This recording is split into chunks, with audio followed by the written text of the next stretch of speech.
I came home without warning and heard my sister screaming behind a locked door. She was curled up, shaking, her shirt torn. My stepdad stood there calm.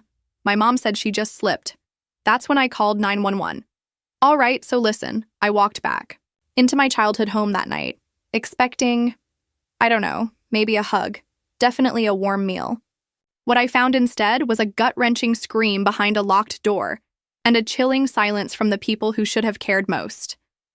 That's when I knew nothing would ever be the same. I hadn't even told anyone I was coming home. After months of silence, my texts ignored, my calls going straight to voicemail, I figured showing up would speak louder than any message I could send.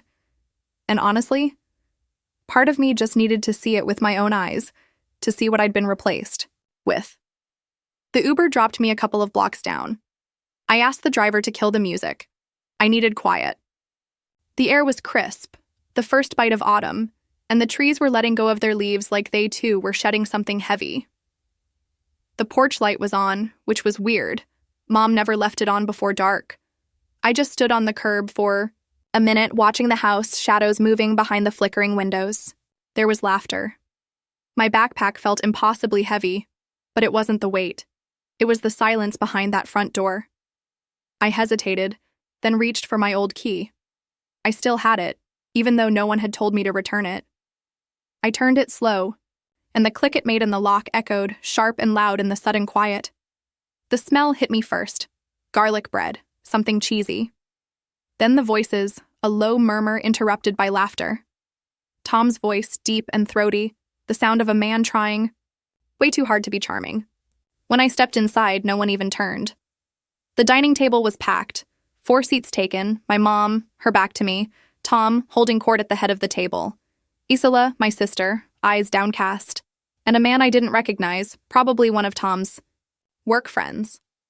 Plates piled high, glasses clinking, jokes being tossed around like they were dessert. No one looked up, not a pause, not even when I dropped my bag with a thud by the threshold. Finally, Mom turned. "Jayla," she said.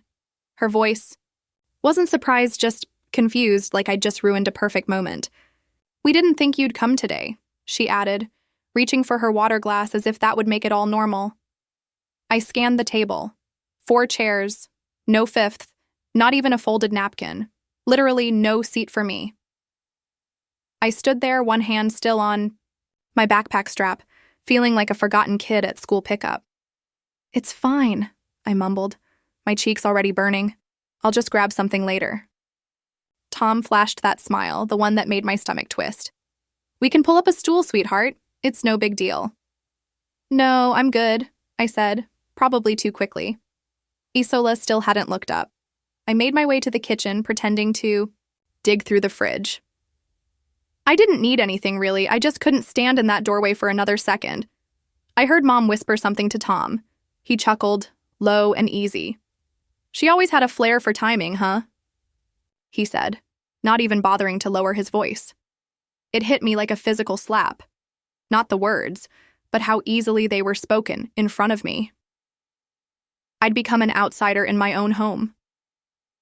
I leaned against the kitchen counter, watching them from a distance. Mom touched Tom's hand so gently. Isola barely ate, just pushed her food around. The guests laughed at something Tom said. They all looked so comfortable. I felt like I was watching a family movie that I'd been cut out of. When they started cleaning up, I went upstairs. My room, if I could even call it that anymore, looked completely different. Gone were the purple curtains I picked out at 15. Gone were the pictures I'd hung around the mirror. In their place were beige drapes, a neutral rug, and a perfectly made bed that didn't smell like me. My closet was half filled with storage bins. A folded treadmill leaned against the far wall. It wasn't mine anymore. None of it was. I sat on the bed, just staring, searching for anything familiar. Then on the bookshelf, I spotted something small, metallic, a necklace. I moved closer. It was the necklace I'd made for Isola last year, beads threaded by hand, her favorite colors, a charm I bought online that said, "Sisters always." I remembered wrapping it with a handwritten note. She was wearing it tonight, but when she Thanked Tom for it. His oldest just mumbled, "Yeah, thanks." He'd regifted it. Or taken credit for it. I wasn't sure which felt worse. I held it for a moment before placing it back exactly where it had been. What was the point in saying anything? Who would believe me? Who would even care? Back in my room. I curled into the corner of the bed that still felt somewhat mine. My phone lit up with texts from classmates, old friends. Nothing from Mom. Nothing from Isola. I opened a draft message to my friend Marcy and typed, "What if you come home and realize it's not your home anymore?" I didn't hit send.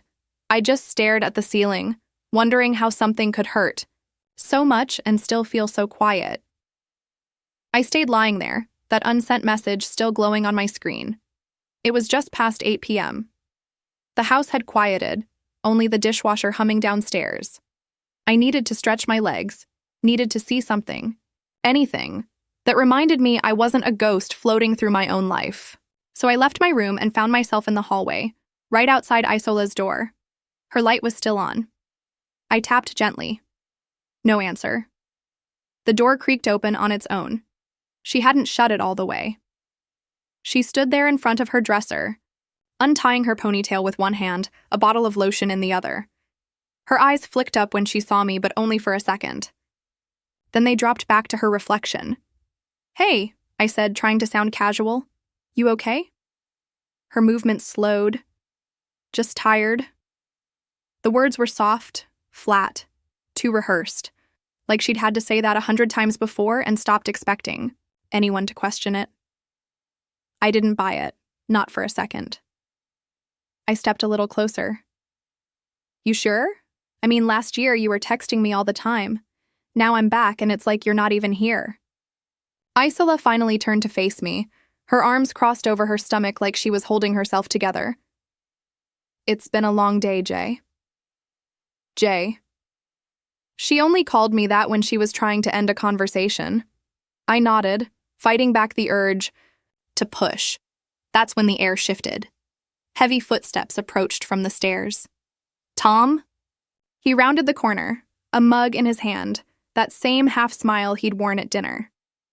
"Girls, everything all right?" he asked, his tone light, almost amused. Then, placing a hand on Isola's shoulder with casual ease, he added, "Chit-chat later. Okay? Isola needs to help me review some student essays." His hand didn't linger long, but it was enough. Isola stiffened beneath it just for a second, but it wasn't subtle. Not to me. She didn't look up. She didn't speak. I didn't say a word either, but I saw it. Tom turned to me. "Don't worry, Jayla. You'll have plenty of time to catch up." He walked her down the hall like a man guiding a marionette. Isola's eyes never met mine again. I stood alone in that hallway, staring at the place where her shadow had just been. My heart felt heavier than my chest could hold. Back in my room, I sat on the edge of the bed. I didn't even turn on the light. I just stared at the ceiling fan, turning slowly overhead. Something about the way she reacted to his touch. It reminded me of something. A memory I had shoved to the back of my mind resurfaced. Just over a year ago, a Thursday night. I'd walked in on Isola crying in the laundry room, head buried in a towel. I thought it was about her ex. I asked if she was okay. She'd looked at me through red eyes and said, "You should just go. You always get to leave." Later that week, Tom had told Mom I needed structure, that my attitude had shifted, that I was beginning to act out. Mom, tired from working back-to-back shifts, didn't argue. I got a brochure for a private boarding school in the mail 3 days later. And just like that, I was gone. Now, lying in this half-stranger's version of my old room, I began to wonder. Was I sent away because I asked the wrong question at the wrong time? My phone buzzed next to me. A new email, college update. I didn't open it. Instead, I pulled I. The comforter around me, tried to settle my breath, and listened to the quiet outside my door. It wasn't silent, not really. There were muffled sounds, a soft bump, maybe someone dropping something, then murmuring, then nothing. I waited. I strained to hear something, anything, but the quiet that followed was thick, heavy, like the air had turned to syrup. I grabbed my phone and typed a message to Isola. You good? I waited. No response. I clicked the phone off. The light flickered as someone moved past in the hall, then quiet again. Something in my chest tightened. This wasn't tired. This wasn't homework. This wasn't just me overthinking. It was fear, real, breathing, and right outside my door. I pulled the comforter tighter around me, my heart drumming louder than I wanted to admit. And somewhere deep inside, the realization began to settle. I hadn't just come home to visit. I'd walked into a house full of people pretending everything was fine, while something inside these walls was deeply, horribly wrong. 2 nights later, I found myself wide awake again, staring at the ceiling fan rotating slowly above me. That thing had become the only constant since I came back. The only movement in this house that wasn't the peaceful kind. This was the sort of quiet that felt like it had something to hide. I sat up, glancing at the time. 12:16 a.m. The house was dead still. But the memory of Isola flinching under Tom's hand wouldn't leave me alone. It looped in my mind like a scene I wished I'd paused on, studied longer. Every part of me knew something was off. The way her eyes dulled, the way she avoided me. I shifted under the sheets, hoping a change in position might ease the tension gripping my chest. It didn't. Instead, I started listening more intently. To the walls, to the floorboards, to the small creaks that always come with a house, this age. Then I heard it, a noise, short, sharp, muffled. Not loud, but unmistakably human. I sat up straighter. My heart jumped ahead of my thoughts. Then came the sound that shattered whatever normalcy was left.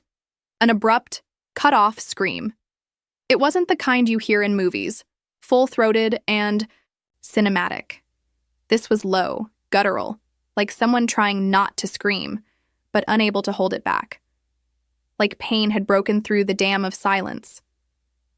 I threw off the blanket and ran toward the hallway. Isola's door was closed.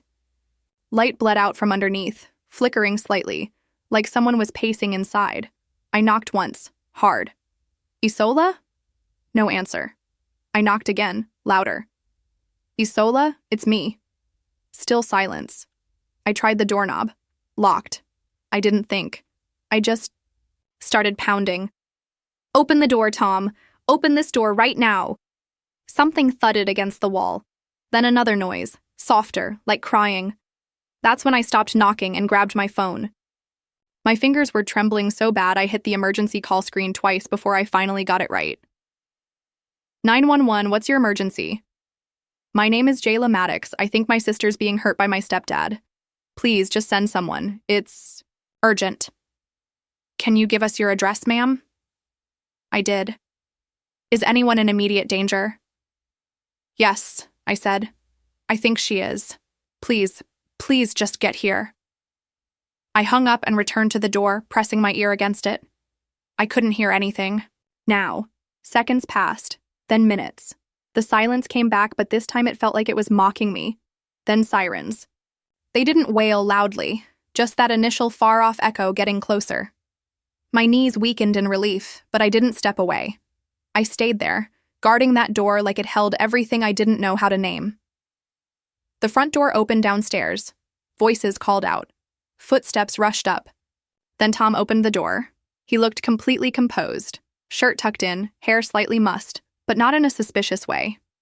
He wore a look of mild concern, like someone who had been inconvenienced but wanted to stay polite.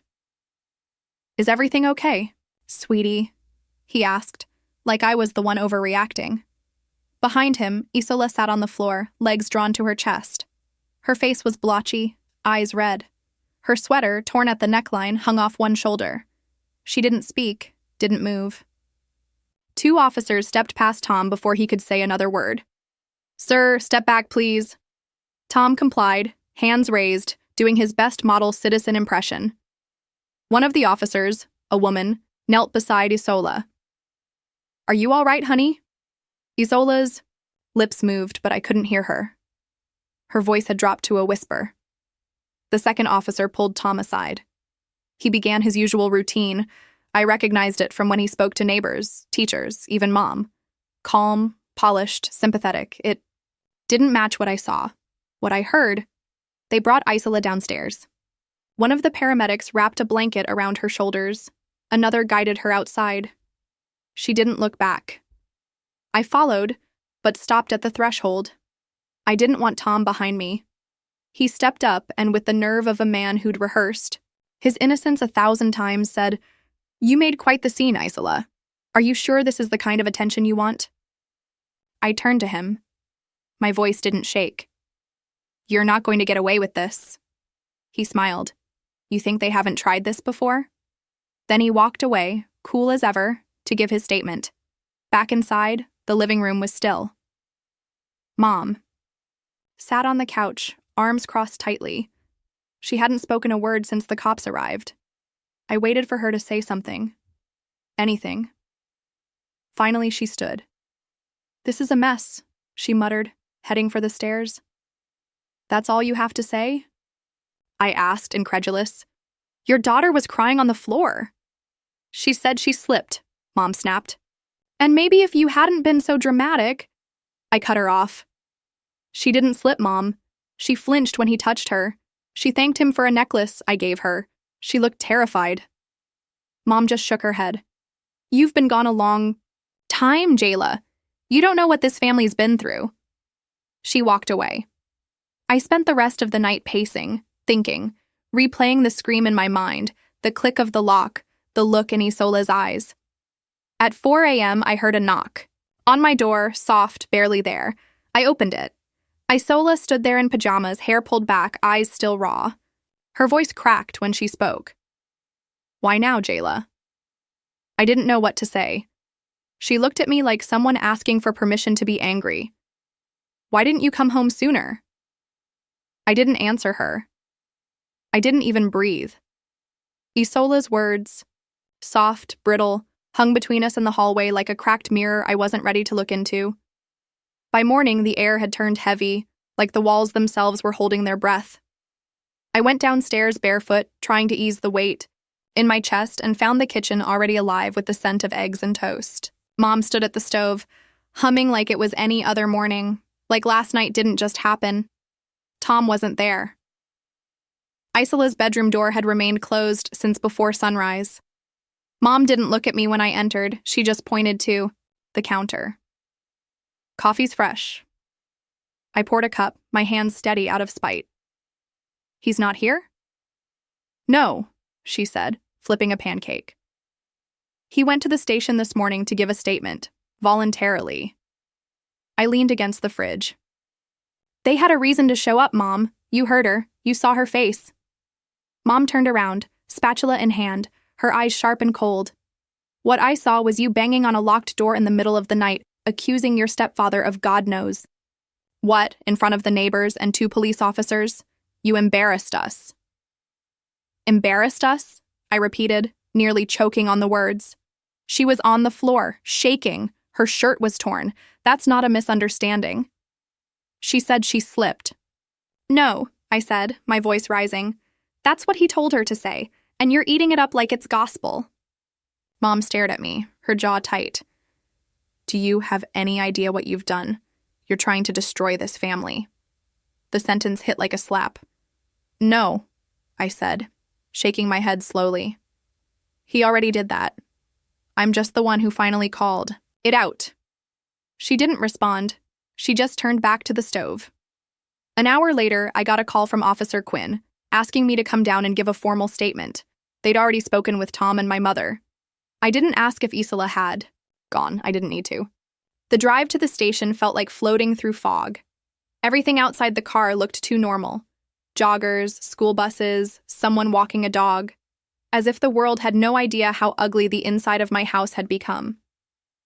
At the station, the officer took my report with a calm professionalism that didn't match the chaos inside me. I told them everything, what I saw, what I heard, what Isola whispered. She nodded and handed me a tissue I hadn't asked for. In the lobby, I caught a glimpse of Tom talking to another officer. His back was straight, his hands folded, his tone friendly. If I hadn't known better, I'd think he was giving a lecture at a PTA meeting. I didn't approach him. I didn't have to. I knew what his version would be. My stepdaughter has a history of emotional instability. She's always been dramatic. That's what he'd say. And they'd nod, and maybe some of them would believe him. I returned home to a house that no longer pretended. Mom sat in the living room, arms crossed, eyes glued to some talk show that buzzed just loud enough to drown out conversation. I passed her without speaking. Upstairs, I found my room the same way I left it. Sterile, impersonal, the bins in the away. Closet looked more at home here than I did. I sat on the bed and stared at my suitcase. I'd never unpacked. Mom knocked once, then opened the door without waiting. You should have asked before coming back. I turned slowly. Excuse me? This is my house, Jayla. You can't just barge in after all this time, stir everything up, then expect us to what? Start over? I stood. You're right. It is your house, but don't pretend like I left because I wanted to. She folded her arms. You're twisting everything. No, I said. I'm finally seeing it straight. She left without closing the door. Later that night, I opened my journal. The pages were mostly empty. A few half-started entries from months ago. Scribbled thoughts I didn't finish. I wrote, in bold, clear letters. They want me to disappear, but I won't. Downstairs, the front door opened. Tom was back. I waited a moment, then went down. He stood by the counter, a glass of water in his hand like it was his kitchen. And I was just visiting. You think this is over? He asked, not turning around. I didn't answer. He turned, smirking. You're playing a dangerous game, Jayla. Be careful who you cross. I stepped closer. You can fool her. You won't fool me. He leaned in slightly, his smile colder than I'd ever seen. You'll regret this, little girl. I met his eyes. Not as much as you will. He walked away after saying it, like he hadn't just threatened me in my own kitchen. Like, you'll regret this, little girl, was just another line from a parent, trying to teach discipline. I didn't flinch. Not while he was looking. Not even when the door clicked behind him. But I felt it later, in the weight that settled into my stomach. In the ache that clung to my hands long after I'd curled them into fists and let them go. 2 days passed without anyone addressing the night that cracked this house open. Mom stopped making full meals. The refrigerator was filled with untouched leftovers. We passed each other like strangers in a rental home. Isola's door didn't open once. I knocked lightly the morning after. No answer. Knocked again that night. Still nothing. I started leaving short notes, just a sentence or two. I'm here. I'm sorry. Are you okay? None came back. Still no noise, no light under her door, just a sealed silence. The third day I was cleaning up laundry, which somehow still fell to me, when I noticed her bed didn't look made. Not just messy, but uncharacteristically rumpled, like she'd either been sleeping in her clothes or hadn't moved at all. I stood by her doorway, not trying to open it this time. Not yet. I didn't want her to shut me out harder. I just wanted some proof that she was still herself, still reachable. That's when I noticed the corner of something poking out from under her mattress. A tiny edge of a worn spiral notebook. The cardboard faded, one corner chewed from time or stress. It looked like the kind of journal she used to keep in middle school, full of bad poems and drawings of girls with long limbs and shadows for eyes. I hesitated, then reached for it. The first few pages were torn out. The next ones were covered in frantic writing, most of it scribbled over, sentences half finished, but one entry caught my eye. Night locked. Couldn't breathe. He said not to tell, told me to pretend. The words blurred in places. A few letters smudged like tears or sweat had hit the page before the ink dried. My hands trembled as I closed it. I held it for a few seconds more, then walked back to my room.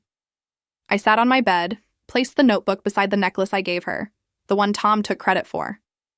That necklace had become something like an altar, a place to put all the things I wasn't ready to say out loud. Later that day, I brought the notebook to the police station. Officer Quinn met me at the side entrance and took me into her office, without any small talk. I found this in my sister's room. I said, handing it over. I don't think she meant for me to see it, but I couldn't ignore it. She nodded slowly, flipping through a few pages. Her face stayed calm, professional, but her knuckles tightened around the spine of the book. I appreciate you bringing this, she said. We'll log it as evidence. She paused, then added, we also recovered the camera we discussed, the one Tom installed in the hallway supposedly for security. And? I asked. She sighed. Footage was wiped. Hard reset on the device. Could have been a malfunction, but we're treating it as intentional. I swallowed the taste of defeat, sharp on my tongue. So what now? We build a case, she said. Even without that footage, it's harder, but not impossible. I nodded and left the station, gripping my coat tighter around my shoulders, even though it wasn't that cold. That evening, I noticed a shift in the air at school. Not everyone knew, of course, but some did. The counselors, for sure, a few teachers. Word travels fast in small communities, especially when you're not trying to make it travel at all. During fourth period, a counselor pulled me aside. Miss Finch, young, awkward, new. She smiled in that overly cautious way people do when they think they're helping, but really just want you to sit down and stop making things complicated. I just wanted to check in, Jayla, she said. We've noticed you seem withdrawn. Is everything okay at home? I gave her a look. Define okay. She cleared her throat. Your stepfather, he reached out, expressed concern. Did he? I said, already knowing the answer. Yes, he said you've been struggling since coming back. That maybe you were reacting to unresolved grief. Your father... My jaw locked. Don't talk about him. She blinked. Sorry. I didn't mean... I stood up. I'm fine. You don't have to go through this alone. I turned at the door. I already am. Later that night, as I sat on the edge of my bed trying to process it all, I thought about how the system protects people like Tom. People who smile right, dress right, speak like they're always in control. People who know exactly how far they can push and still get away with it. I knew it wouldn't end here, that he wouldn't let it. I checked Isola's door, still closed. I took a sticky note from my desk and wrote carefully. You don't have to talk. Just listen. I believe you and I'm not leaving. I slipped it under her door and went back to my room. Back to the notebook. Back to the necklace. Back to the place where hope and fury coexisted like old roommates forced to share a bed again. A week slid by, thick with tension that clung to the walls like smoke. I woke every day to the same silence, moved through the house like an unwelcome guest, and went to sleep in a room that still didn't feel like mine. But I stayed. I needed to be a presence, even if I wasn't being heard, and the note I'd slipped under Isola's door remained untouched, not folded, not moved, not acknowledged. Still, I left another the next day, and the day after that. At school, I started feeling the shift. Not overt, not outright, but subtle whispers as I passed. Eyes that didn't linger long enough to be obvious, but didn't look away fast enough to pretend they weren't watching. People knew something, or at least they thought they did. It was Wednesday when the guidance counselor called me in. Missy Roston, late 40s, with a wardrobe that tried too hard to blend in, and a voice that sounded like she was always on the edge of apologizing for existing. Jayla, honey, do you have a minute? I followed her into the office, sat across from her, at a round table with a stress ball in the middle. The blinds were drawn. It felt like being invited into a conversation where the outcome had already been decided. She folded her hands. I just wanted to check in. Things at home. We've heard there's been some tension. I said nothing. She continued. Sometimes when we go through changes or feel unsupported, it's easy to project our discomfort onto those around us, even those who care about us deeply. My jaw tightened. You think I made this up? She blinked. No, that's not what I'm saying, but that's exactly what you're saying. I'm saying trauma can look different in different people. Maybe what you're experiencing isn't exactly what's happening. Emotions are powerful. I didn't hallucinate the police showing up at my house, I snapped. I didn't imagine my sister crying in a corner. Miss Roston shifted in her seat, still wearing that patient look that made me want to break something. We're just trying to make sure you're supported, she said, and that you're not letting personal grief cloud your perception. Personal grief. She meant my dad. I stood up. I'm good. Thanks. I walked out of that room shaking, not from fear, but from rage so hot it made my fingers go numb. That night, I watched as the rumors exploded. An anonymous blog post popped up, accusing me of being an attention seeker, someone who'd always created chaos. It listed out moments from my past, completely twisted. How I used to get into arguments with teachers, how I'd once slapped a kid for making fun of Isola in 8th grade. None of the context, just ammunition. I didn't respond. Instead, I sat at my desk, opened my laptop, and hit record. I didn't rehearse. I didn't write a script. I looked directly into the camera and said, I'm not here to prove anything. I'm here to speak because no one else is. I talked about silence, about the way abuse hides, not in screaming, but in quiet glances, in the way people flinch when no one else notices, in the way girls are taught not to cause a scene. I didn't name names. I ended it with a question. If no one listens, will you still speak? I uploaded it anonymously. No tags, no identifiers, just truth. The next morning, it had 50 views. That night, 300. By the weekend, it hit over 1,000. The comments started slow. My sister went through this too. I didn't say anything when I should have. I'm sorry. I believe you. That Monday, I brought Isola's notebook to Miss Cartwright, my old English teacher. She was the one who got me into writing, who once told me that words, when placed right, could tear down walls. I handed it to her, explained what it was, what I thought it meant. She flipped through the pages, her eyes scanning the smeared ink, the frantic handwriting. Then she looked at me with a sadness that didn't belong in someone who once called herself a protector. I'm sorry, she said. It's just not enough. These are incomplete thoughts. There's no context. It wouldn't hold up as anything more than personal reflection. I stared at her. She wrote, he said not to tell. What more do you need? She shook her head. It's not about what I need. It's about what's admissible. I left the classroom more disappointed than surprised. That night, I got a text from Officer Quinn. Don't stop. The more you speak, the more cracks you make.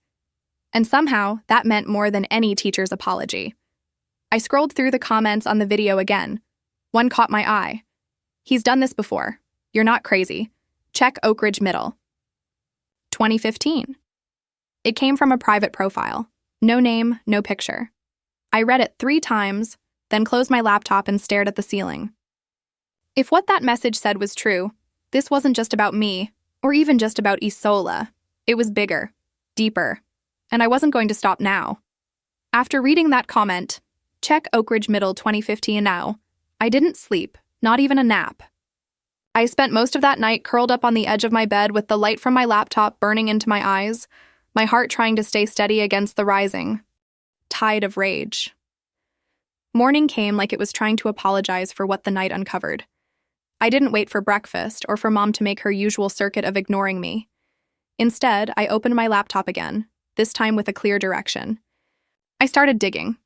Oak Ridge Middle had a community page, old newsletters, district notes, teacher accolades, the kind of bureaucratic fluff no one ever reads.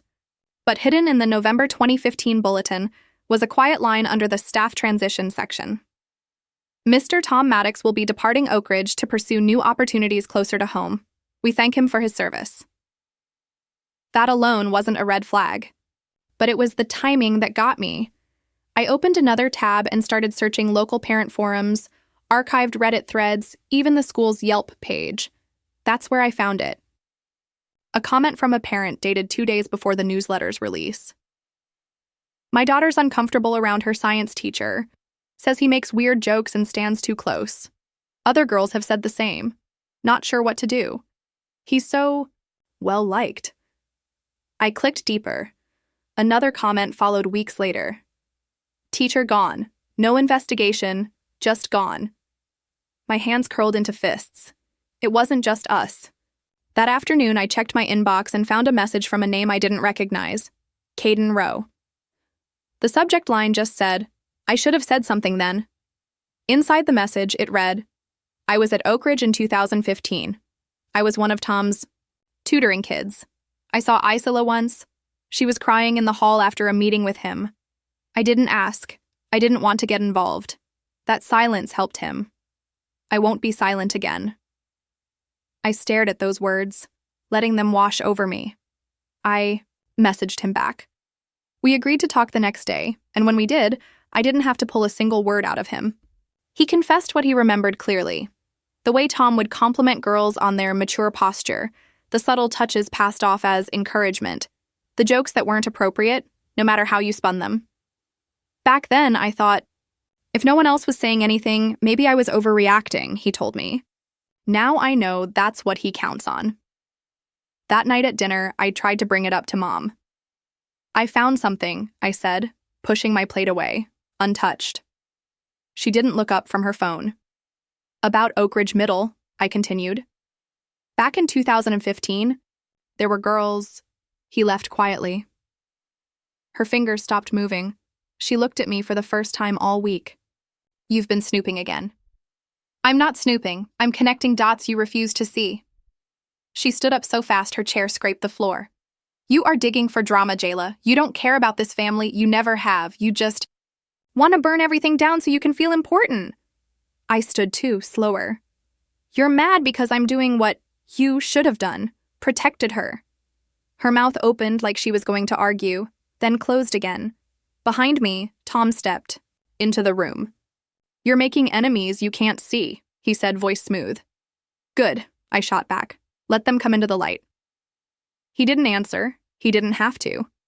The next day, I requested to speak at the school board meeting. They were holding it virtually, streaming live for the community.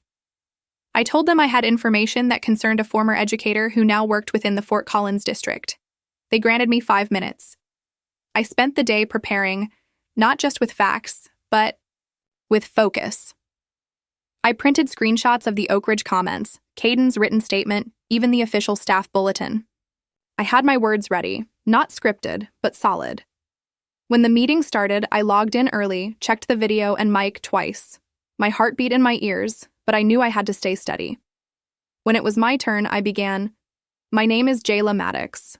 I'm a student at Fort Collins High School, and I have something to share about a man who should not be near children. I was 3 minutes in, just about to bring up the Oak Ridge Parent Forum posts, when the screen went black. The stream froze. On my end, everything looked fine. But I checked the YouTube link on my phone. It was down. Video unavailable, it said. I refreshed. Nothing. Within seconds, my connection to the board meeting platform dropped completely. My phone lit up with texts. Did it cut out? Was that intentional? Jayla, you okay? I stared at the screen. My hands had gone cold. 10 minutes later, Officer Quinn called. I saw what happened, she said. Your stream was tampered with. By who? We don't know yet, but we may have something. I sat down, pressing the phone closer to my ear. You remember that smart speaker in your living room? She said. Yeah, it uploads backups. My breath caught. We found audio. It was a gray morning, the kind that hangs low over the city like a warning no one wants to say out loud. We arrived at the courthouse just after 8 a.m. Isla sat beside me in the back of Officer Quinn's car, her hands tucked under her thighs, eyes locked on the blur of buildings passing outside. She hadn't said a word since we left the house. Neither had I. In the front seat, Quinn made a few quiet calls, confirming our arrival time and reminding someone, maybe a clerk or the prosecutor, to prepare the file. We found audio. Those words echoed in my head. The night before, Quinn had told me the smart speaker in our living room, an afterthought purchase Mom once made on Black Friday, had been auto-saving short clips to cloud storage. One of those clips captured a piece of what happened that night. Not everything, but enough. Inside the courthouse, everything smelled sterile. Coffee, dust, worry. It clung to the walls, clung to our clothes. A bailiff led us to a holding room while proceedings wrapped up from a previous case. "Are you ready?" I asked Isola, my voice barely above a whisper. She didn't look at me, just nodded once. The door opened 20 minutes later. We were called into the courtroom. I thought I'd feel nervous or sick or something more dramatic. But when I walked down the aisle of pew-like benches and saw Tom sitting there in his pale gray suit, calm as ever, I didn't feel fear. I felt clarity. He turned, caught my gaze, and smiled like none of this was real, like I was a child playing courtroom, and he was humoring me. The prosecutor stood, introduced the evidence, and then Officer Quinn walked up to the bench and presented the audio. A bailiff pressed play. It started with muffled movement, furniture creaking, a thump. Then, his voice. "You'll shut your mouth if you know what's good for you." Silence. Then Isola's voice, small, cracked, broken. "Please stop." The courtroom went still. No papers shuffled, no one whispered. Even the judge leaned slightly forward, his expression unreadable. The audio ended. Tom didn't move. Quinn stepped back. I turned to Isola, who was staring down at her lap. Her hands trembled, but slowly she stood. "Ms. Maddox," the judge said, "you may speak?" She stepped toward the center, her voice quiet at first. "He said no one would believe me." She glanced at Tom, then at Mom, who sat 2 rows back, frozen. "He said I was imagining things, that it was my fault when he came into my room, that if I said anything, I'd be responsible for tearing the family apart." She paused, swallowing, her chin lifted. But Jayla believed me. She was the only one who did, and that saved my life.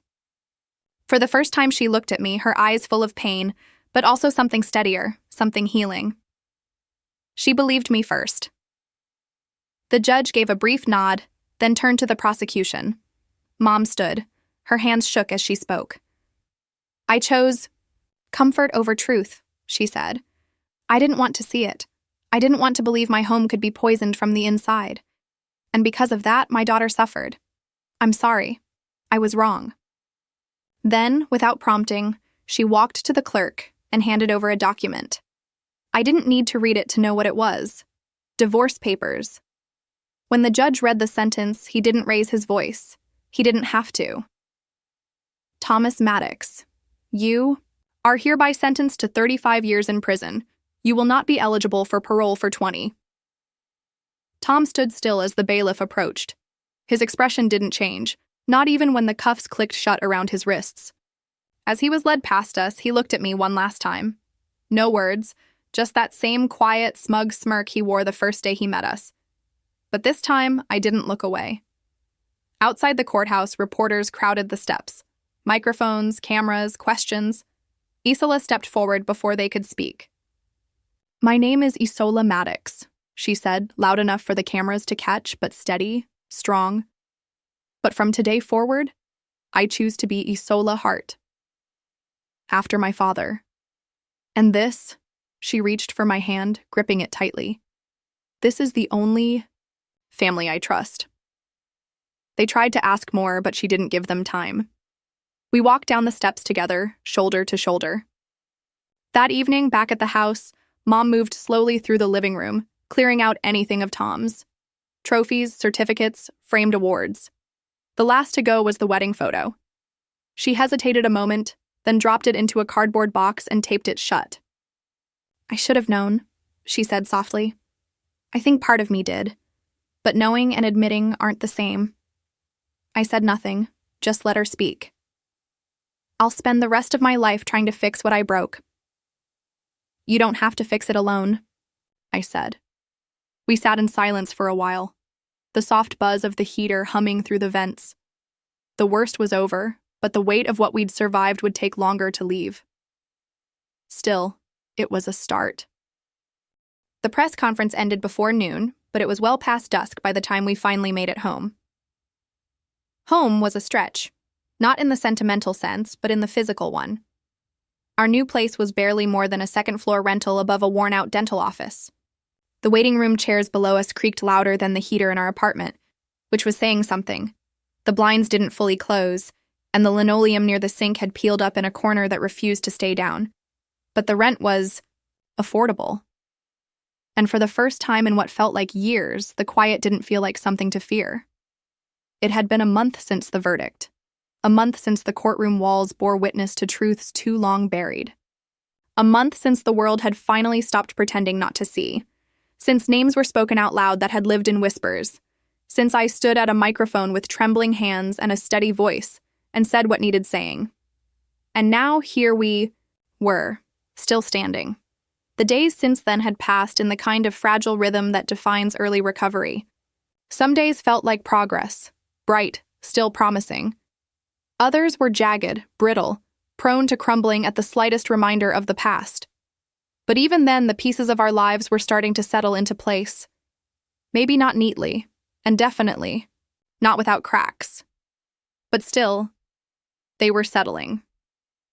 One breath, one step at a time. Inside the apartment, Mom moved in the kitchen, not rushing, not pacing, not trying to outrun a nervous system on fire. She moved like a person who finally had room to slow down. Her gestures were small and deliberate, the kind you don't notice unless you've seen what chaos does to a body.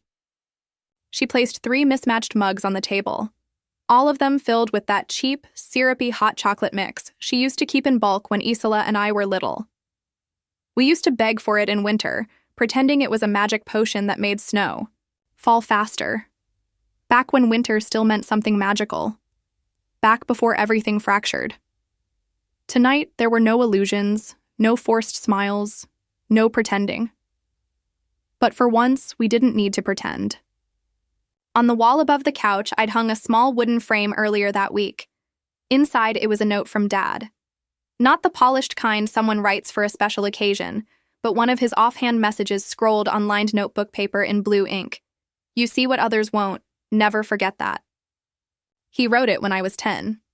After I told him what I saw, the neighbor kicking his dog when no one else was watching.